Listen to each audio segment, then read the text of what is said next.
Alright, gather around everyone, lean in, because we're about to take a trip back to 1986, a time when hair was big, neon was king, and the coolest heroes in the galaxy weren't made of flesh and bone, but partly metal and partly real. I'm talking about Silverhawks.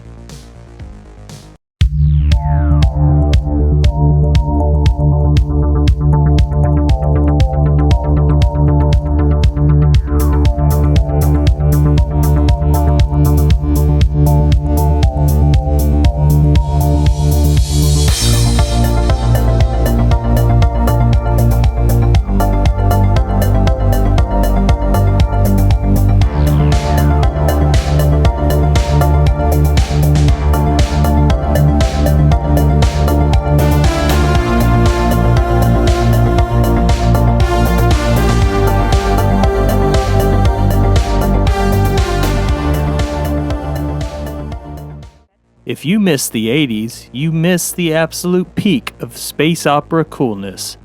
Let's break down the metal-plated history of the show and the toys that made every kid on the block jealous. So here's the vibe.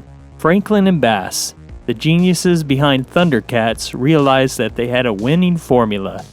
They thought, what if we take the team energy, but instead of magic and swords, we give them bionic implants, chrome skin, and throw them in a galaxy of limbo.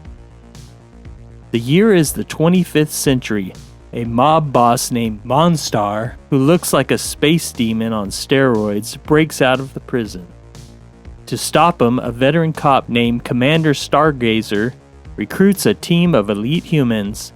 But there's a catch. To survive the trip in the vacuum of space, these heroes have to be converted into bionic cyborgs. The Squad, Quicksilver, the leader. Imagine the coolest guy you know, then dip him in liquid silver. The Copper Kid. This kid was wild. He was from the planet of mimes, didn't talk, and communicated in mathematical whistles. Steelheart and Steel Will, the twins. They were the muscle and the brains of the operation.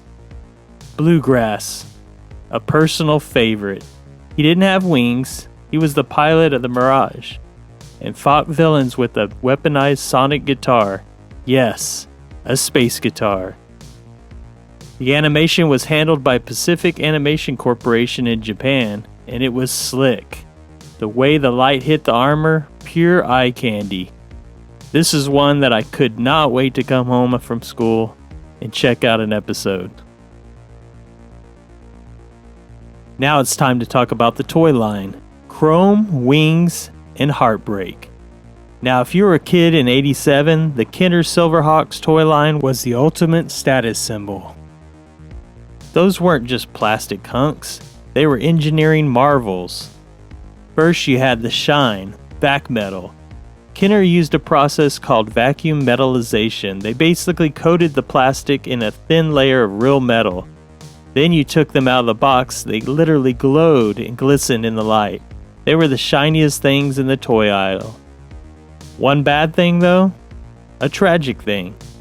If you actually played with them, which of course we all did, the silver would flake off after a while. By the end of the summer, your Quicksilver looked like he had been through a cosmic car wash.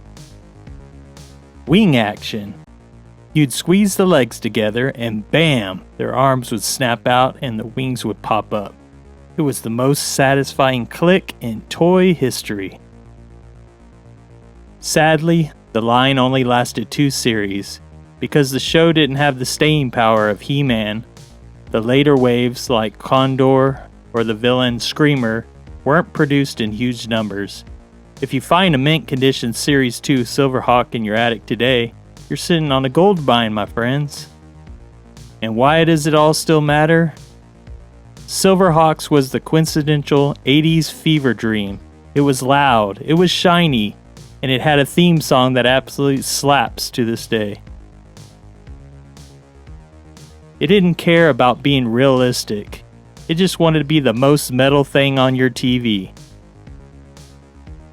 Today, companies like Super 7 are bringing them back with high-end figures for us grown-ups, proving that you can't keep a good space cyborg down.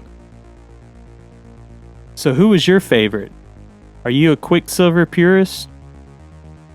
Or are you rocking out with bluegrass? Let us know in the comments. And thank you for watching. Don't forget to subscribe for more content.